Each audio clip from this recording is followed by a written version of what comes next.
বারে তোমার মায়ের সাথে আমার দেখা হবে না এটা ভেবেই তো আমার বুকটা ফেটে যাচ্ছে।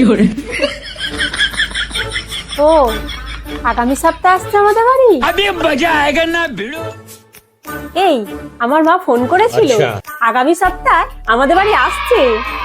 বাড়িতে আসতে আসতেই খরচের খবর।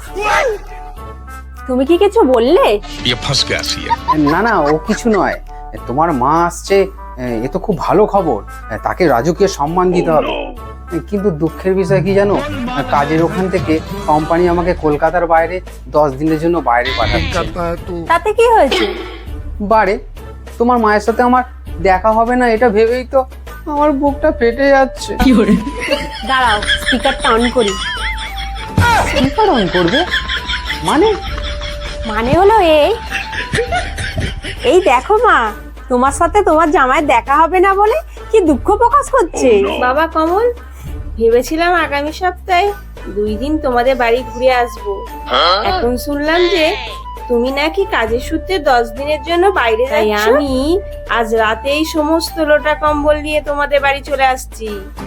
আমি পারি না আর পারি না, আমি কেন মরি না।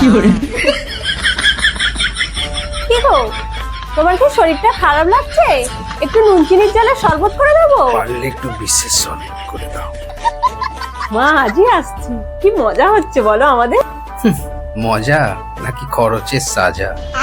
শাশুড়ি যাতে না আসে তার জন্য আটিসুটি করে একটা ফন্দি করলাম। এখন দেখছি 2 সপ্তাহ পরে আসার বদলে আজ রাতেই আসছে। বোঝো ঠেলা।